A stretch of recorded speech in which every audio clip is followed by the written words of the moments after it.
Palm Ghosts is a band that was originally formed in Philadelphia.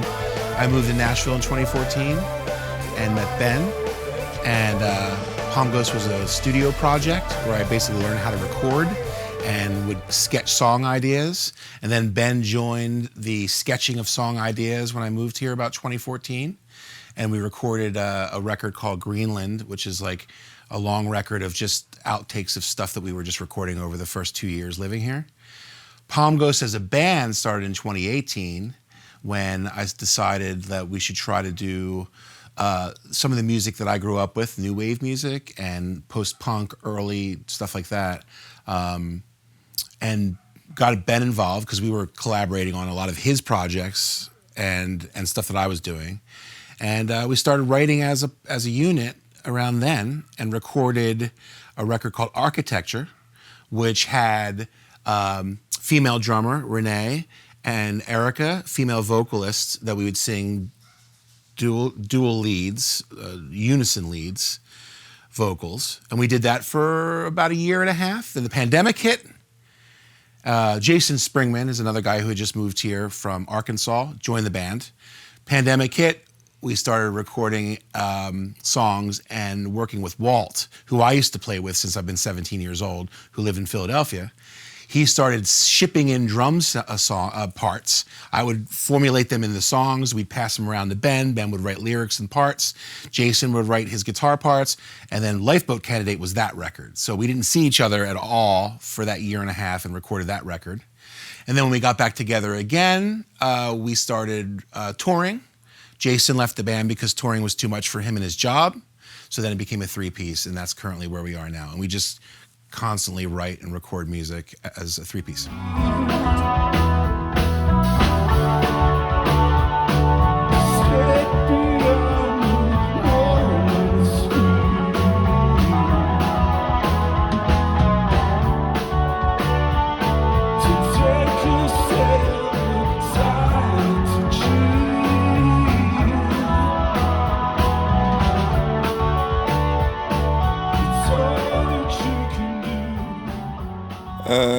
For me, I mean, I have like right now it seems to be mostly, I have a digital 8-track at home, like a kind of old Zoom one, and I'll just musically, vomit all over it and, just try to do whatever comes naturally and put a song together real fast and, maybe put some lyrics to it.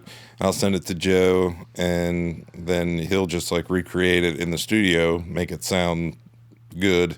And then, sometimes he'll come up with something and then he'll send it to me, and then I'll work on lyrics and a melody or something.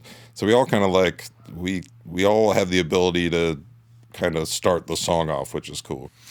And classically, I think Ben will say the same thing. I grew up writing on acoustic guitar or electric guitar and write songs in that structure, where here's the verse, here's the chorus, here's the bridge, and Ben would do that, and then you present the song, and then the band would play along what they would feel. Palm Ghost does not work that way at all. There's rarely a song written on acoustic guitar or electric guitar as the bass. It usually starts off, I think even when you demo stuff, I could be wrong, is rhythmically. So the drums start it, and then the bass comes up second and creates the structure. And then basically you get the whole structure that way. Then the guitars will be added almost like a cherry on top. There's rarely chordal guitars in our songs. They're just kind of like riffs and ambiance. But so for Lifeboat Candidate, it was just drums. And then the drums were the thing. And then we built it up from Walt's crazy rhythms. Oftentimes I'll just do a click or just a basic drum beat and bass it off of that. And it'll be always bass first, though. It's a kind of just a structural arrangement. And that could change over time. You can pull it out or whatever. But that's how we write. And I think it makes it a completely dancier, different type of sound when you write that way, backward kind of in the studio, as opposed to, let's get together, here's a riff, or here's an acoustic song I wrote, let's make it a rock song. I've been playing guitar for years. I used to be a shredder and back in the days, and I studied classical guitar in college, so guitar is my first instrument. The last breath gave warning, swear I heard them cry. Beware of What's your first instrument, Ben? I mean, guitar. Really, I mean, I messed with bass before. I think I tried to do bass first because I thought it would be easier, but then I found that to, you know. I'm just kidding about that. Well, you know, it's easy for some people. Let's just say that. But you know, mainly guitar, and like, you know, do a little bit of keyboard and things like that. Like, You play keys as well.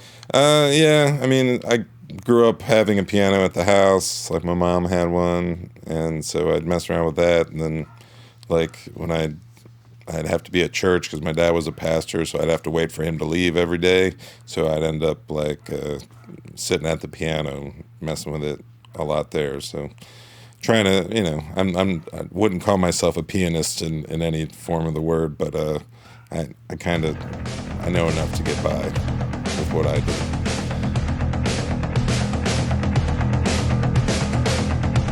Bends into the note of a hope that I was. As far as inspiration for the new record, I still listen to a lot of new wave music and stuff from the late 70s to mid 80s, which I would consider post-punk music now. It's considered new wave, early alternative. I love that stuff. I always did. I always loved that. It was between that and metal. I was always into metal as well, which we don't draw from as much in the band. But I'm always listening to new bands, and I don't know if there's a specific set of bands that we draw from anymore. That's the thing. A lot of people say it sounds kind of an 80s sound in the band, but that's unintentional at this point. I think it's just how I produce stuff or how it comes out. I'm just always thinking of a song or hooks from that standpoint.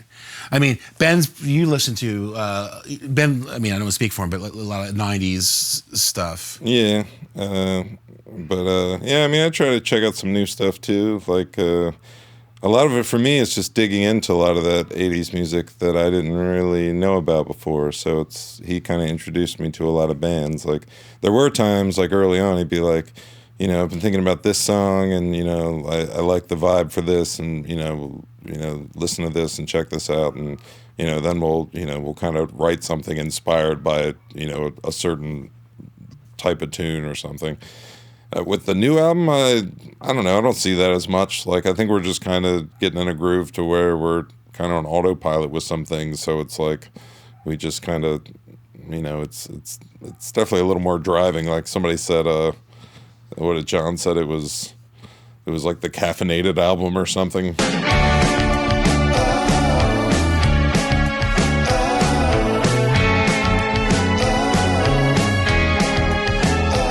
Disassociate is about disassociating yourself, which is pretty much the chorus. But I mean, it came up because, I don't know, people do that in like really traumatic situations, but I think people do it a lot in other situations too, just to get through the day on lots of things, you know, just to not be bothered with something. Sometimes it's like a different layer of disassociating yourself depending on what kind of things happening to you. But I remember I was talking to a friend, and he was talking about playing downtown, and he was saying how much he didn't enjoy it necessarily, and he said he kind of had to like just not pay attention and not be there for it just to get through it or whatever, you know. So, and from that comment, I kind of expanded it to other things, I guess. And honestly, creating music is a form of dissociation from the world. So if I'm fed up on the news or the whole pandemic, everything that was going on charged politically, I would just lock myself in that room and disappear into whatever that world is. And that's the best form of disassociation. It's like the first line is like to sing to the ungrateful ear, you know, like when you're doing a show or something like that.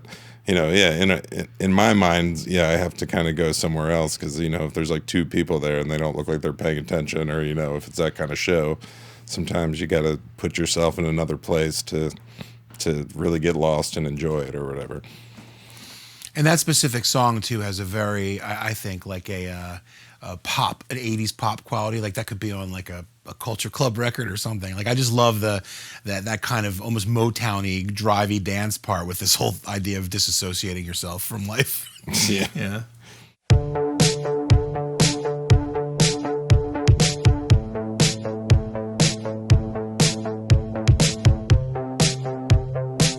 The song "Fault Lines" is about like, you know, our relationship politically sometimes with each other. I mean, the chorus is, you know, we're climbing to radical heights kind of thing. You know, like we're all very, or it seems like we're all very ready to, you know, jump on something and go hardcore with it, like all the way. And like, you know, I'm more cautious with all those things. So like in my mind, it always seems dangerous, like when we're just running off with one idea or this idea, you know, like, so I don't know, it's just kind of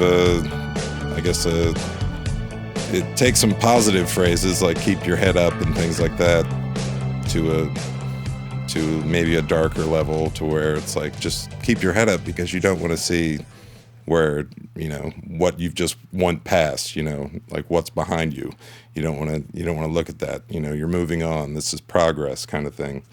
And sometimes we end up trampling a lot of people and things on the way to do that, and we don't take notice of it. So it's basically what it is. It's kind of taking a stab at, you know, maybe some positive forms of thinking that are just kind of, you know, distracting us from what's actually going on sometimes.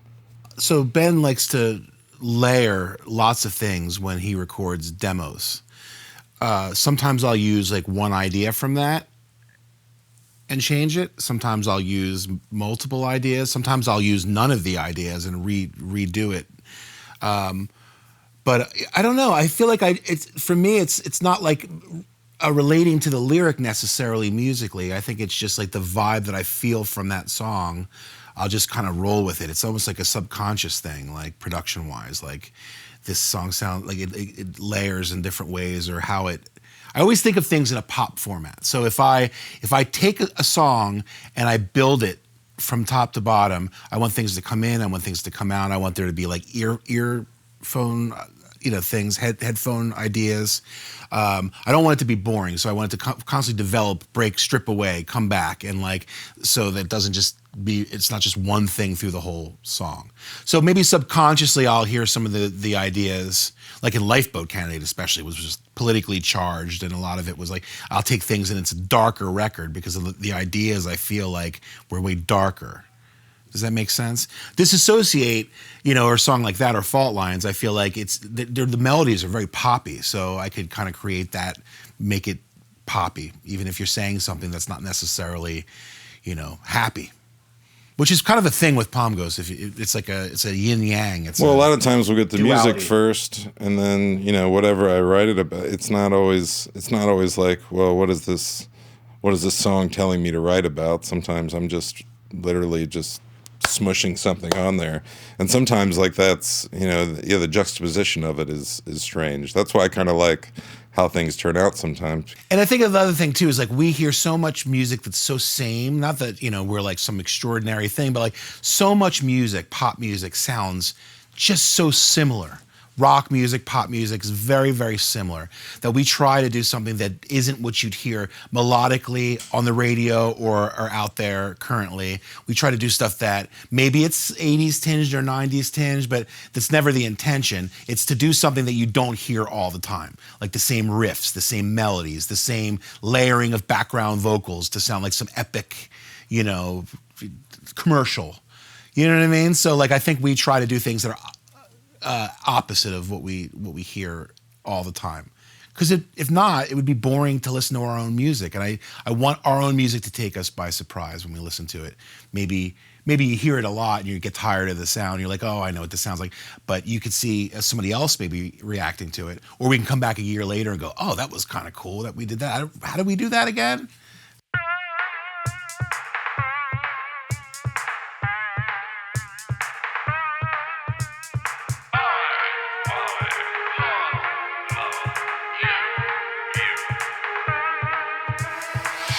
I love you, burn in hell. I Love You, Burn in Hell, I came up with the title, and I said, Ben, would you throw some lyrics around for a song that I just created called I Love You, Burn in Hell? And I don't know if I had given you the song, all the music already in place, I don't remember how we did that one. I just know I said, like, here's a song, I think, maybe. Will you title it I Love You Burn in Hell? And then he went with it. Yeah, I think he had the music, and yeah, sometimes he'll give me titles of things, which I think is fun because it's like kind of giving me homework. Like, here, what would this song be like? You know, I'm like, and you know, maybe I'd gone through a breakup not too long, you know, so I was like, sure, I could do this, but yeah, no, I enjoy those. You know, it's like a game, kind of a challenge to do, and I think it turned out really cool. Like, yeah, and that one's like super poppy, like over the top for like, you know, what it's saying necessarily. Like at some points of it, it's kind of, yeah, I like how it turned out. You would think a song called I Love You Burn in Hell would be a little darker sounding than that, is basically. So it's always like say horrible things with beautiful words, or like, you know, the idea of like a horrible sequence on film with beautiful string music behind it. I always like that duality. That's what Palm Ghosts, the name of the band, is from, like ghosts on beaches. Like that's something you wouldn't expect.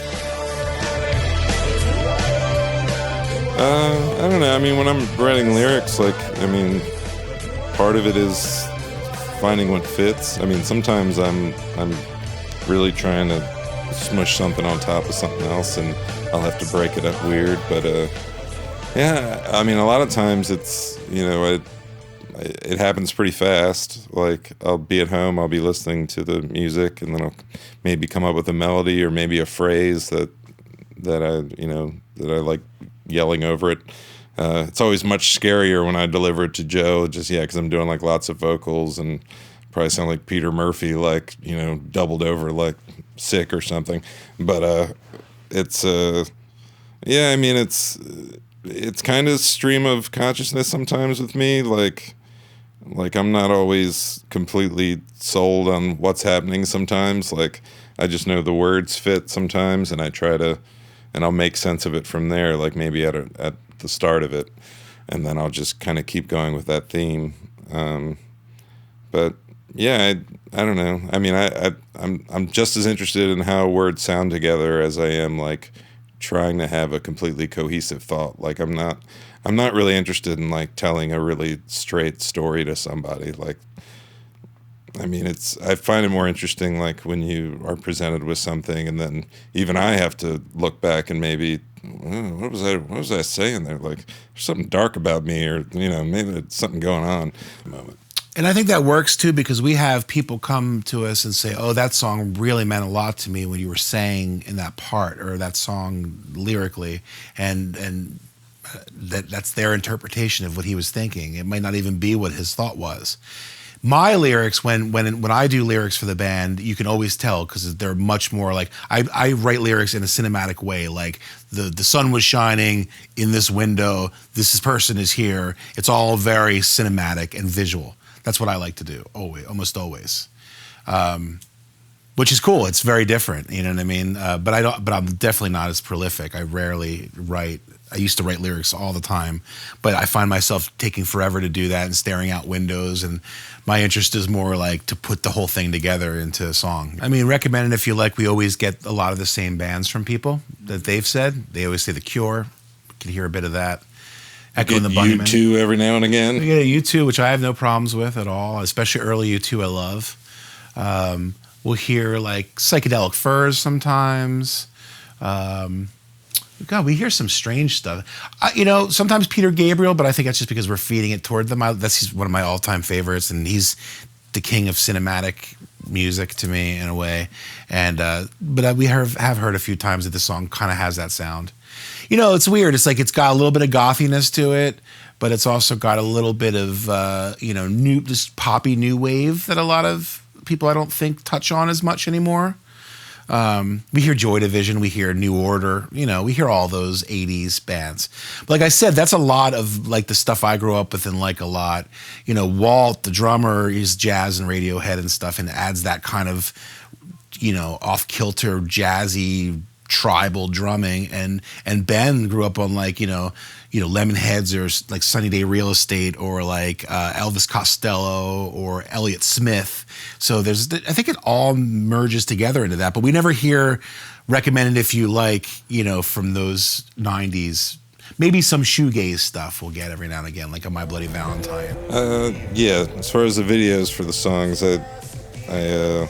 I kind of started doing that maybe being a year in the band. Like I started making videos on iMovie and stuff, just using found footage. I had a friend of my brother's that started doing that for my brother's band, Good Men Doing Nothing, and I would I always thought it was really cool, and I was like, oh, I could do this. So like I spent a lot of time doing it, like on this, made like a monthly show over COVID, just to kind of have a little bit of a musical scene in my life.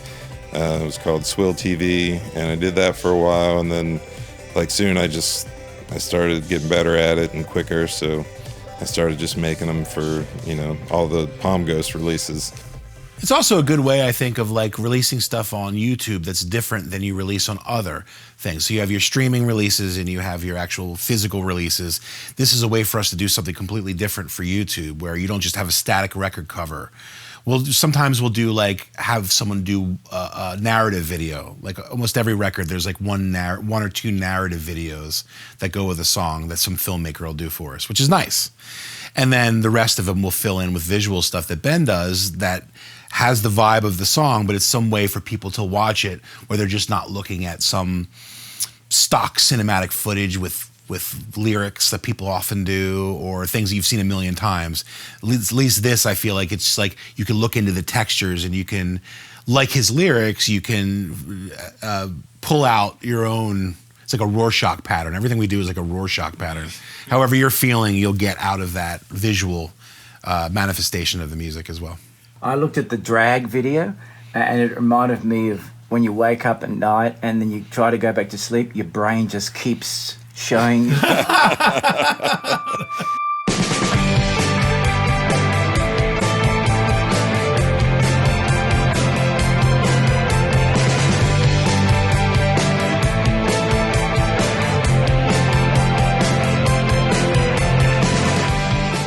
The Modern English show was great. I mean, it was great to be able to open up for a band that I've loved forever. And the thing is everybody knows them for that one song, but they have 2-3 great records of early post-punk. First band to be signed up 4AD Records, which is one of my favorite labels of all time. Them and Bauhaus were the first two bands.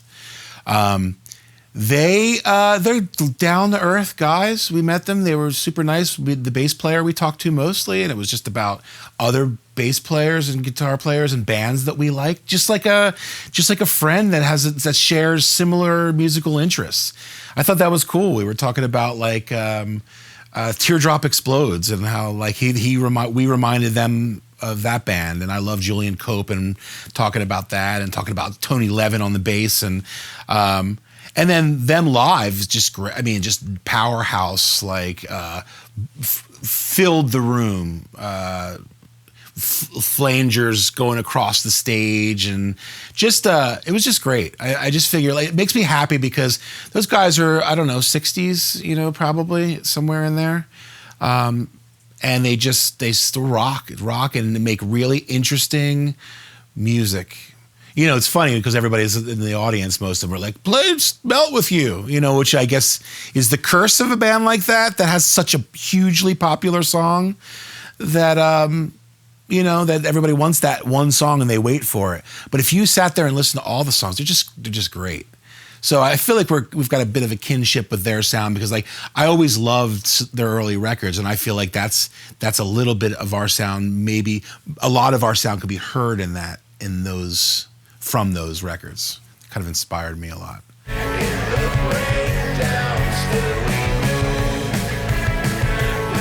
And then as far as what we try to do live, I always wanted to do like almost an arena style show in a small space. You set up at the corner of a bar, you set those screens up, and you play, and it sounds huge, and it feels like you're at an arena show, like the Sphere in Vegas, in a small bar. But you know, we do festivals and things where you can't set that stuff up. So I think what people have said to us is we try to put as much, we get into it. You could tell we're into it and we're really laying it out when we play live. And I think that's the goal. You go up there, no matter how many people are there, and it's just the same old story I've heard a million times. If it's just a bartender, you play for that bartender, and then they'll bring another bartender next time you play.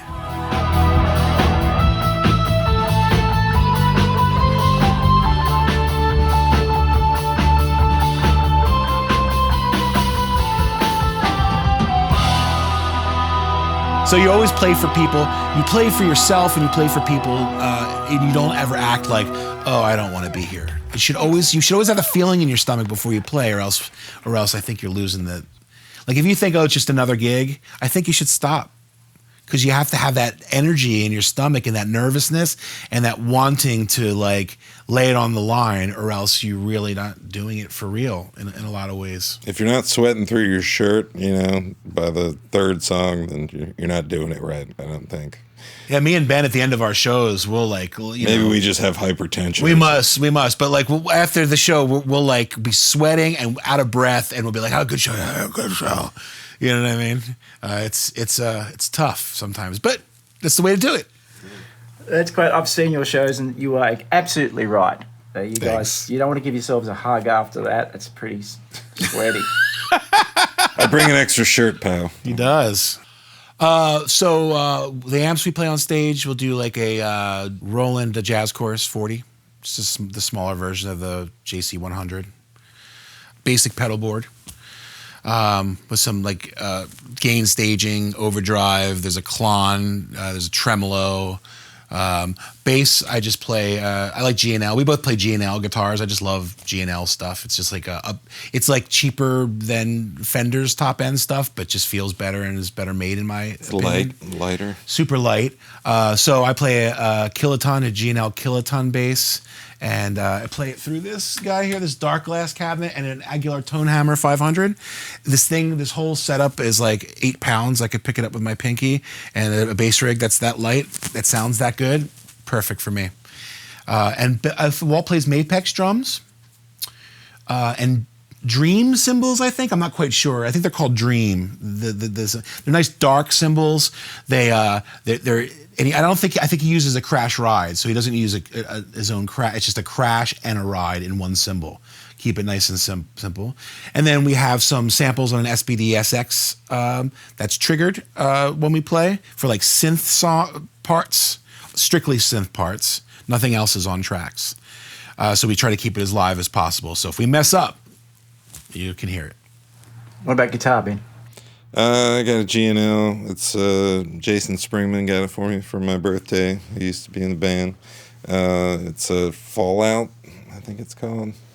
But it's probably one of my favorite electric guitars at the moment. Not like I haven't owned that many, but I've played a few. But I definitely enjoy playing that. I handle the unexpected on stage by telling the audience what just happened, which they always give me a problem. Yes. So I always joke about something. So if something happens, Walt drops a drumstick. Like, oh, did you see Walt? He dropped the drumstick. He really recovered well. Ha ha ha. I think it's funny, but they don't. Ben will, if strings out of tune or he breaks a string, whatever. I don't know. I think you just got to roll with it. You just have to roll with it, and it's just part of being a live band. And I think people, so I always say that not to embarrass anybody, but I think people like to see a band mess up in a way. It's kind of a humanity thing. They're just like, oh, yeah, these guys. I know them, and they seem professional, but they mess up all the time. So I don't sweat like in a vocal that's out of key or forgetting a word or something that goes out of tune. You just correct it and you move along, and you just try to, that's part of the live experience. I think live music these days is so layered and triggered and sampled that when you see a band now, you're basically hearing the record. Maybe even the vocals are not even live, or they're just being hinted at. So I feel like that's boring. And it's boring, and I think it should stop. I think people need to stop trying to sound exactly like I did that in the beginning, because we're very layered when we record. So being the producer guy, I'm like, I want everything to be represented. We have to layer everything. And once you realize you can take your song, reinterpret it for live so that it's different, I think you're free up a little bit, and then the audience gets something special. They're like, look, they sound a little different live, but I actually like it. It's more punk rock. We hear like we're more aggressive live, or there's more space live. And I think that's cool, because if the songs are good, I think they'll translate through an acoustic guitar or just a piano or any way that you present them. So yeah, just move along with it. If there's a mistake, I think is the best way. Yeah, I mean, unexpected. That's the only thing I can think of. No one's jumped up with soy bomb written on them or anything, but we'll cross that bridge when we get there. I think anybody remembers that. That's funny. Well, thank you, Ben and Joseph, Thank you. for doing the interview. Really appreciate you guys. Hope everyone gets out to see you, and looking forward to this record. When does the record come out? November 10th.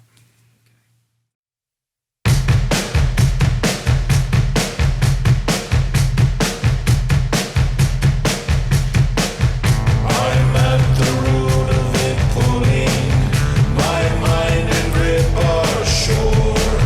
My fears are past projecting and fast becoming yours. My truth paints me a hero scene, aims my compass glory bound, makes you say a heresy of every word that puts me down. I know what you are, I know the company you keep, where you get your information, what you think about me. I know what you want, what you claim to believe. You're wrapped in fascination, empty as celebrity. That should be my enemy. That should be my enemy. I've been waiting my whole life for this. I've been waiting my whole life. That should be my enemy. That should be my enemy. That should be my enemy.